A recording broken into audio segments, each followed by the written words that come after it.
Hello friends, आप सबका स्वागत है मेरे चैनल ऑनलाइन एग्ज़ाम में। आज हम हिंदी सब्जेक्ट पढ़ रहे हैं। हिंदी सब्जेक्ट में 8th क्लास की एनसीईआरटी ली हुई है। एनसीईआरटी में 3rd चैप्टर बस की यात्रा, ये बसंत किताब से है। इससे पहले मैं आपको बता दूं कि मेरे चैनल पर हिस्ट्री, ज्योग्राफी जैसे सब्जेक्ट की वीडियोस ऑलरेडी अपलोड कर चुकी हूँ। अगर आपको वो वीडियो देखने हैं तो आप चैनल पे जाके देख सकते हैं। आज हम बस की यात्रा पढ़ रहे हैं। इस पार्ट में हम पढ़ रहे हैं कि लेखक और उसके जो 4 मित्र हैं उन्हें दूसरे दिन घर पहुंचने की जल्दी है, क्योंकि दूसरे दिन उन 5 में से 2 लोगों को उनको नौकरी पर हाजिर होना था। इस वजह से उन्हें शाम की गाड़ी से जाना ही था। अब इस यात्रा में उन्हें किस परेशानी से सामना करना पड़ा, किस तरह की यात्रा थी, इस बारे में लेखक इस पार्ट में बता रहे हैं। हम 5 मित्रों ने तय किया कि शाम के 4 बजे की बस से चलेंगे। पन्ना से इसी कंपनी की बस सतना के लिए घंटे भर बाद मिलती है, यानी कि बस जो सतना में मिलेगी वो घंटे भर बाद सतना से उन्हें बस मिल जाएगी, जहाँ से जो जबलपुर जाने के लिए ट्रेन मिल जाती है। तो सुबह वो पहुंच जाएंगे। उन सब ने कहा कि हम सुबह सुबह पहुंच जाएंगे। हम में से 2 को सुबह काम पर हाजिर होना था, इसीलिए वापसी का यही रास्ता अपनाना ज़रूरी था। लोगों ने सलाह दी, समझदार व्यक्ति इस शाम वाली बस से सफ़र नहीं करते। क्या रास्ते में डाकू मिलते हैं? नहीं, बस डाकिन है। यानी कि लेखक कह रहे हैं कि उन्हें दूसरे दिन सुबह सुबह घर पहुंचना ज़रूरी था, क्योंकि उनमें से 2 लोगों को नौकरी पे जाना था, वहाँ हाजिर होना था। अब उन्होंने शाम की बस से जाना तय किया, लेकिन वहाँ के जो लोग थे उन्होंने सलाह दी कि समझदार जो व्यक्ति हैं उन्हें शाम वाली बस से सफ़र नहीं करना चाहिए। तो उन लोगों ने पूछा, क्या रास्ते में डाकू मिलते हैं? तो उन्होंने कहा, नहीं नहीं, रास्ते में डाकू नहीं मिलते, बस ही डाकिन है। बस को देखा तो श्रद्धा उमड़ पड़ी। खूब वयोवृद्ध थी। सदियों के अनुभव के निशान लिए हुए थी, यानी कि ये बस बहुत ही पुरानी सी थी। देखिए, पुरानी सी ऐसे बहुत वृद्ध हो चुकी है, बहुत इन्होंने इस बस ने काम कर दिया है, और सदियों से जो ये चल रही है इसका अनुभव इस पर दिख रहा है कि ये बहुत सदियों से काम कर रही है। लोग इसीलिए इसे सफ़र नहीं करना चाहते कि वृद्धावस्था में इसे कष्ट होगा। यह बस पूजा के योग्य थी ना, क्योंकि बहुत ही वृद्ध अवस्था में थी, बहुत इसने काम दे चुकी थी। उस पर सफ़र कैसे हुआ जा सकता है? यानी कि लोग मजाक कर रहे हैं कि वो बहुत ही टूटी फूटी सी थी, इस पे जाएंगे तो लोगों को परेशानी होगी, इसलिए वो वृद्धावस्था की बात कर रहे हैं। बस कंपनी के एक हिस्सेदार भी उसी बस में जा रहे थे। हमने उससे पूछा, बस चलती है? वो बोले, चलती क्यों नहीं है जी, अभी चलेगी। यानी कि लेखक ने उनसे पूछा कि बस चलती है क्या? तो वो जो हिस्सेदार था, बस कंपनी के हिस्सेदार जो था ना व्यक्ति, उसने कहा कि चलती क्यों नहीं है, अभी चलेगी। हमने कहा, वही तो हम देखना चाहते हैं, आप अपने आप चलती है? उसने पूछा कि हम अपने आप चलती है क्या? तो जो हिस्सेदार था उसने कहा, हाँ जी, और कैसे चलेगी? गजब हो गया, ऐसी बस अपने आप चलती है। लेखक ने कहा कि ऐसी बस अपने आप ही चलती है, तो गजब ही हो गया। हम आगे पीछे करने लगे। हम जो लोग थे ना, दोनों 5 लोग थे, जो 2 लोगों को जाना ज़रूरी था, और उनके साथ जो 3 दोस्त थे, जो जिसमें लेखक था, वो सब आगे पीछे देखने लगे कैसी बस है, क्या है। तो डॉक्टर मित्र ने कहा, डरो मत, चलो बस अनुभवी है, नई नवेली बसों से ज़्यादा विश्वसनीय है। यानी कि डॉक्टर ने कहा कि ये अनुभव है। जैसे डॉक्टर का रहता है ना कि ये अनुभव वाला डॉक्टर है, उन्हें बहुत ज़्यादा एक्सपीरियंस है। जो नए डॉक्टर से ज़्यादा उनका एक्सपीरियंस होने के कारण वो अच्छा इलाज कर सकते हैं। तो इसलिए डॉक्टर मित्र ने कहा कि बस अनुभवी है, नवेली नहीं है। ज़्यादा अनुभवी होने के कारण हम इस पर विश्वास कर सकते हैं। हमें बेटों की तरह प्यार से गोद में लेके चली जाएगी। यानी कि वो कह रहे हैं, लेखक को कह रहे हैं कि ये अपने बेटों को कैसे प्यार से लेके जाती है, वैसे ये बस हमें बेटों की तरह प्यार से लेके जाएगी। हम बैठे गए, जो छोड़ने आए थे वह इस तरह देख रहे थे जैसे अंतिम यात्रा विदा कर रहे हों। उनकी आंखें कह रही थी, आना जाना तो लगा ही रहता है, आया है सो आया जाएगा। राजा, रंग, फकीर आदमी को कूच करने के लिए एक निमित्त चाहिए। यानी कि वो लोग, लेखक कह रहा है कि जो लोग उन्हें छोड़ने आए थे ना, उनकी आंखों में उन्होंने देखा कि जैसे कि हम अभी मरने वाले हैं, अंतिम यात्रा पे हमें विदा करने के लिए आए हैं। और वो कह रहे हैं कि इस धरती पे तो आना जाना लगा ही रहता है, चाहे वो राजा हो, रंक हो, यानी गरीब हो या अमीर हो, वो इस धरती पे आएगा तो वो जाएगा ही। आदमी तो यहाँ से कोई ना कोई कारण रहता है ना उसकी मृत्यु पर, तो आदमी का कूच करने का कोई ना कोई निमित्त चाहिए, यानी कोई तो कारण चाहिए। तो ये बस इनकी मृत्यु का कारण बन सकती है। ईंधन सचमुच स्टार्ट हो गया, तो बस ड्राइवर ने क्या किया, बस चला, ईंधन स्टार्ट हो गया। ऐसा जैसे सारी बस ही इंजन है और हम इंजन के भीतर बैठे हैं। कांच बहुत कम बचे थे, मतलब कांच बहुत कम बचे थे। ये जो खिड़कियों पे कांच लगी रहती है ना, तो उस बस की जो कांच थी बहुत ही कम थी, यानी टूट गए होंगे, निकल गए होंगे। जो बचे थे उनमें से हमें बचना था। यानी कि जो बचे हुए खिड़कियों पे कांच लगी हुई थी ना, उन कांच से लेखक कह रहे कि उस कांच से ही हमें बचना था, इसलिए वो खिड़की की तरफ नहीं बैठे। हम फौरन खिड़की से दूर सरक गए। इंजन चल रहा था, हमें लगा रहा था कि हमारी सीट के नीचे इंजन है। मतलब गाड़ी चल रही थी और वो इंजन इतना आवाज़ कर रहा था, खड़खड़ कर रहा था। तो लेखक कह रहा है कि हमें ऐसा लगा कि हम ही इंजन के अंदर है, मतलब बस ही इंजन के अंदर है और हमारी सीट के अंदर नीचे जो है ना, वही इंजन लगा हुआ है। देखिए यहाँ पे अंदर, बस के अंदर का दृश्य दिखाया गया कि सभी यात्री बस के अंदर हैं। ये खिड़कियाँ दिख रही हैं और खिड़कियों के बाहर से, खिड़कियों के अंदर से हम बाहर देखते हैं ना, बस के अंदर से बाहर, वैसे ही बस के अंदर से बाहर यहाँ घर वगैरह दिख रहे हैं। बस सचमुच चल पड़ी और हमें लगा कि यह गांधी जी के सहयोग और सविज्ञा अवज्ञा आंदोलन के व्यक्त अवश्य जवान रही होगी। यानी कि वो कह रहे हैं कि गांधी जी ने आंदोलन किए थे ना, असहयोग आंदोलन, यानी सहयोग नहीं करेंगे, वो जो कांग्रेस थे उनके सहयोग नहीं करेंगे। वैसे ही सभी नए अवज्ञा आंदोलन, यानी कि हर चीज़ की अवज्ञा करेंगे। तो ऐसे आंदोलन गांधी जी ने किए थे, तो उस समय ये बस जवान रही होगी और इस बस ने उस आंदोलन में अपना सहयोग दिया होगा, ऐसा लेखक कह रहा है।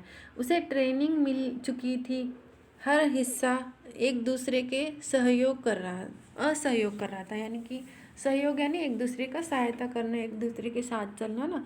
असहयोग यानी एक दूसरे के साथ नहीं चलना। तो वो कह रहा है कि इस बस को ट्रेनिंग मिल चुकी है कि हर हिस्सा, जो बस का हिस्सा है, वो दूसरे हिस्से को सहयोग नहीं करेगा। पूरी बस अभिनय सवज्ञा आंदोलन के दौर से गुजर रही थी। सीट की बॉडी से असहयोग चल रहा था। कभी लगता सीट बॉडी को छोड़कर आगे निकल गई, कभी लगता कि सीट को छोड़कर बॉडी आगे भागी जा रही है, यानी कि एक दूसरे से सहयोग नहीं कर रहे हैं ना। तो ऐसा लग रहा है कि कभी कह रहा है कि ऐसा लग रहा है जो गाड़ी जो बस है उसकी जो बॉडी है वो आगे भाग रही है और सीट पीछे है। कभी ऐसा लग रहा है कि सीट ही आगे भाग रही है और बॉडी पीछे रह गई है। 8-10 मील चलने पर सारे भेदभाव मिट गए और यह समझ में नहीं आता था कि सीट पर हम बैठे हैं या सीट हम पर बैठी है। वो कह रहे हैं कि 8-10 मील तो भेदभाव सब मिट गए, ऐसा उन्हें पता ही नहीं चला कि वो सीट पर बैठे हैं कि सीट ही उन पर बैठी है। एकाएक बस रुक गई। मालूम हुआ पेट्रोल की टंकी में छेद हो गया कि बस एकदम से रुक गई और ऐसा लगा कि सब लोग ढूंढने लगे कि क्या हुआ, बस क्यों रुक गई। तो पता चला कि पेट्रोल की टंकी में छेद हो गया। ड्राइवर ने बाल्टी में पेट्रोल निकालकर उसे बगल में रखा और नली डालकर इंजन में भरने लगा। ड्राइवर ने क्या किया कि पेट्रोल की बाल्टी जो रहती ना, वैसे तो पेट्रोल बाल्टी में नहीं रखा जाता, लेकिन बाल्टी में पेट्रोल निकाल लिया, वो जो टंकी का पेट्रोल निकाल लिया और अपने बगल में रख लिया। और वो एक पाइप सा रहता है ना, छोटा सा पाइप रहता है जो टंकी से बाल्टी या बॉटल में पेट्रोल निकाला जाता है, तो उस नली को डालकर इंजन में फिर से भर रहा था। अब मैं उम्मीद कर रहा था कि थोड़ी देर बाद बस कंपनी के हिस्सेदार इंजन को निकाल कर गोद में रख लेंगे और उस नली से पेट्रोल पिलाएंगे, जैसे माँ बच्चे के मुंह में दूध की शीशी लगाती है। तो लेखक यह मजाक कर रहा है कि जैसे कि माँ अपने बच्चे को दूध पिलाती है ना, दूध की शीशी, दूध की बोतल देती है, बच्चे को अपनी गोद में रखती है, बहुत ही प्यार से उसे दूध पिलाती है, वैसे ही वो जो हिस्सेदार गाड़ी में बैठा हुआ है ना, तो वो उस गाड़ी का इंजन लेगा, अपने गोद में रखेगा। गोदी में रखने के बाद उस जो नली वाली पेट्रोल की जो बाल्टी है उसे लेगा और नली से पेट्रोल पिलाएगा, ऐसा वो सोचकर लिख रहा है। बस की रफ्तार अब 15-20 मील हो गई थी। मुझे उससे के लिए हिस्से का भरोसा नहीं था, किसी भी हिस्से का भरोसा नहीं था। ब्रेक फेल हो सकता है, स्टीयरिंग टूट सकता है। प्रकृति के दृष्टि से बहुत लुभावने थे, प्रकृति रूप से बहुत लुभावने थे। दोनों तरफ हरे भरे पेड़ थे जिन पर पक्षियाँ बैठे थे, यानी कि जहाँ से लेखक गुजर रहा था, लेखक की गाड़ी जो बस में बैठे थे ना वो गुजर रही थी, वहाँ प्रकृति बहुत ही अच्छी थी, लुभावनी थी। दोनों तरफ पेड़ थे, पेड़ों पे पक्षियाँ बैठे थे। हम हरे पेड़ को अपना दुश्मन समझ रहे थे। वो क्या कर रहे थे कि इतना अच्छे पेड़ है, लेकिन ये सभी पेड़ अब हमारे दुश्मन बन चुके हैं। क्यों? तो गाड़ी जो चल रही है वो किसी भी पेड़ को जाके टकरा सकती ना, इस वजह से जो भी पेड़ आता डर लगता है कि इससे बस टकराएगी। वह निकल जाता है तो दूसरे पेड़ का इंतज़ार करता। झील दिखती तो समझता कि इसमें बस गोता लगा जाएगी, यानी कि लेखक कह रहे हैं कि पेड़ आएगा तो उसे डर लगता है कि कहीं ये बस पेड़ से टकरा जाएगी। अब वो पेड़ निकल गया तो फिर लगता है कि अरे ये एक पेड़ तो निकल गया, अब दूसरा पेड़ का इंतज़ार कर रहा है कि वो पेड़ से हम कैसे बचेंगे। उसे वहाँ एक झील भी दिखी, तो झील से उनको लगा कि कहीं ये जो बस है वो झील में जाके न गिर जाए और गोता खाने लगी। गोता यानी कि रहता है ना, स्विमिंग करना। हिंदी में इंग्लिश में स्विमिंग कहेंगे, मराठी में उसे पोहना बोलते हैं ना, कि पानी के अंदर स्विमिंग किया जाता है। तो ऐसे ही वो सोच रहा था कि कहीं ये बस गोता ना खाने लगी झील के अंदर। एकाएक फिर बस रुकी। ड्राइवर ने तरह तरह की तरकीबें की, पर वहाँ चलती नहीं थी। उसकी जो तरकीबें थी वो चली नहीं।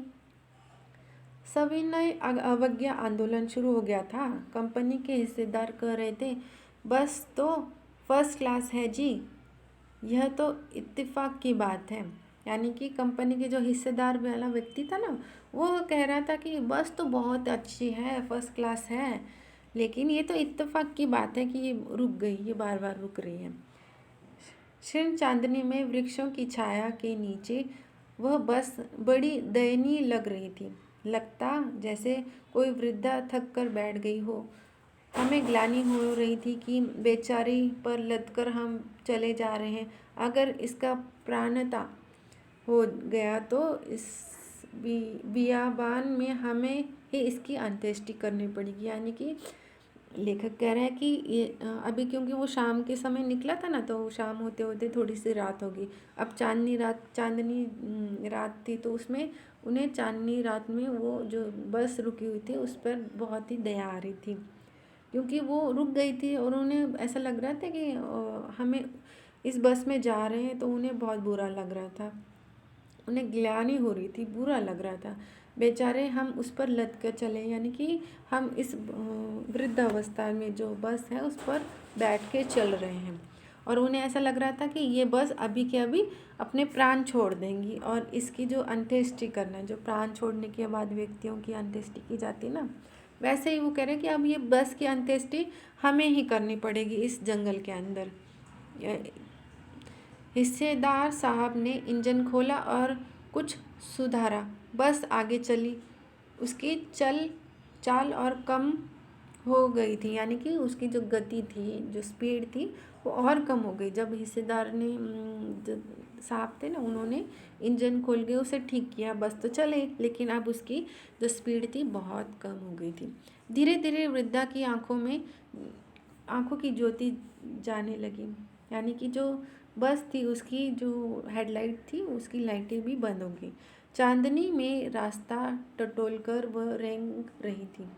आगे या पीछे से कोई गाड़ी आती दिखती तो एकदम किनारे खड़ी हो जाती और कहती, निकल जाओ बेटी।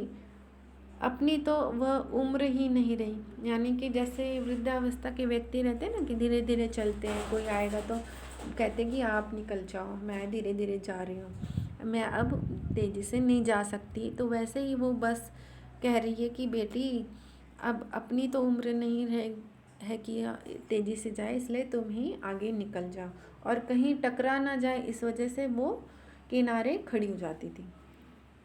एक पुलिया के ऊपर पहुँचे ही थे कि एक टायर फिस करके बैठ गया।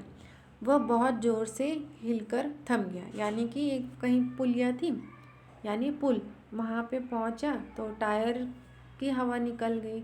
अगर स्पीड में होती तो उछलकर नाले में गिर जाती। यानी कि लेखक कह रहा है कि जो बस है वो बहुत धीरे धीरे चल रही थी, इसलिए टायर पंचर होने के कारण वो धीमे से रुक गई। लेकिन अगर बहुत स्पीड से चल रही होती ना ये गाड़ी, तो उछल के वो उसी नाले में गिर जाती जहाँ पे पुल था। मैंने उस कंपनी के हिस्सेदार की तरह पहली बार श्रद्धा भाव से देखा। वो टायरों की हालत जानते थे, फिर भी जान हथेली पर लेके इसी बस में सफ़र कर रहे थे। यानी कि जो लेखक कह रहे हैं कि उन्हें तो मालूम नहीं था इस बस की अवस्था क्या है। हालांकि वो दिख रही थी कि वो बहुत ही पुरानी है और बहुत ही बुरे हालात में है। लेकिन जो कंपनी का हिस्सेदार था, जो बस का हिस्सेदार वाला व्यक्ति था ना, तो वो उसके बारे में वो श्रद्धापूर्ण भाव से देख रहे थे लेखक, कि उन्हें तो मालूम है ये बस किस तरह से चलती है, इसके टायर ख़राब है, इसके इंजन में खराबी है, इसके खिड़कियां हैं, सीटें हैं, किस तरह से, फिर भी वो इसी बस में यात्रा कर रहे हैं। उत्सर्ग की ऐसी भावना दुर्लभ है। सोचा, इस आदमी के साहस और बलिदान की भावना का सही उपयोग नहीं हो रहा है। इसे तो किसी क्रांतिकारी आंदोलन का नेता होना चाहिए था। अगर बस नाले में गिर पड़ती और हम सब मर जाते तो देवता बाहे पसारे इसका इंतजार करते। यानी कि वो कह रहे हैं कि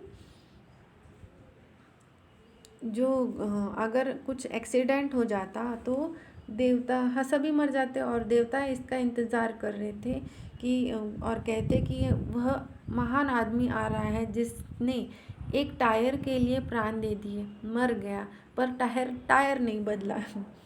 तो लेखक का कहना यह है कि जो दयनीय अवस्था में बस है, उस बस पे वो यात्रा कर रहा है जो उसका हिस्सेदार है, तो वो उस बस को ठीक भी कर सकता है, उसके अंजे जो पुर्जे हैं उनको बदल सकता है, टायर बदल सकता है, उसे ठीक कर सकता है, लेकिन वो नहीं कर रहा। फिर भी उसी बस में वो यात्रा कर रहा है और इसी जो उसकी जो भावना है वो इतनी जो साहस है, बलिदान दे रहा है, उस भाव को वो कह रहे हैं कि इसकी जो साहस और बलिदान है ये किसी क्रांतिकारन आंदोलन की नेता की तरह है और उसे वैसे ही क्रांतिकारी आंदोलन का नेता होना चाहिए। दूसरा घिसा टायर लगाकर बस चल पड़ी, यानी कि अब बस में दूसरा घिसा हुआ टायर था, उसे टायर को लिया और उसे बस में लगाकर बस चल पड़ी। अब हमने व्यक्त पर पन्ना पहुंचने की उम्मीद छोड़ दी थी। पन्ना कभी भी पहुंचने की उम्मीद छोड़ दी थी, यानी कि लेखक कह रहे हैं कि अब तो उन्होंने बस तो चल रही है लेकिन उन्हें व्यक्त समय के पर पन्ना पहुंचने की उम्मीद ही छोड़ दी थी। उम्मीद क्या भाई, उन्होंने तो पन्ना पहुंचने की उम्मीद छोड़ दी थी कि उन्हें लग रहा था कि अब हम कभी भी पन्ना नहीं पहुंचेंगे। पन्ना क्या, कभी भी पहुंचने की उम्मीद ही छोड़ दी थी। लगता था जिसकी जिंदगी इसी बस में गुजरनी है और सीधे से उन लोगों का प्रयाण कर जाना है, यानी कि सीधे सीधे उस लोग यानी पृथ्वी छोड़कर स्वर्ग लोग दूसरे लोग पे इसी बस में हमें जाना है। इस पृथ्वी पर उसकी कोई मंजिल नहीं थी, यानी कि जो बस की मंजिल रहती है ना जहाँ उसे पहुँचना है, तो उस पृथ्वी पर उसकी कोई मंजिल नहीं थी। हमारी बेताबी तनाव खत्म हो गया। हम बड़े इम्तिहान से घर की तरफ बैठ गए, यानी घर की तरफ बैठ गए। वो सब जो लोग थे इत्मीनान से घर की तरफ बैठ गए। चिंता जाती रही, हंसी मजाक चालू हो गया, यानी कि लेखक कह रहे हैं कि वो अब उन्होंने पन्ना जाने की जो उम्मीद थी उन्होंने वो छोड़ दी थी। अब उन्हें ऐसे लग रहा कि अब हम पन्ना नहीं जाने वाले, अब तो हम इसी बस में इस बस के साथ स्वर्ग लोग जाने वाले हैं, यानी दूसरे लोग जाने वाले हैं। अब हमें इस पृथ्वी पर तो कोई मंजिल ही नहीं रही है। अब हम वो शांति से बैठ गए और उनका जो तनाव था, बेचैनी थी, वो सब उन्होंने ख़त्म कर दी और आराम से वो बैठ गए और चिंता उन्होंने छोड़ दी और चिंता जाती रही और अब वो बस में बैठकर हंसी मजाक करने लगे और बस की यात्रा इस तरह चलती रही। तो इस पाठ का जो लेखक थे तो वो थे हरिशंकर परसाई, जो बहुत ही माने लेखक हैं। आज हमने 8th क्लास की हिंदी विषय की 8th क्लास का सब्जेक्ट में बस की यात्रा पढ़ी। लेसन यहीं पे ख़त्म होता है। अगर आपको ये लेसन पसंद आया तो मेरे इस चैनल को सब्सक्राइब कीजिए, लाइक कीजिए और शेयर कीजिए।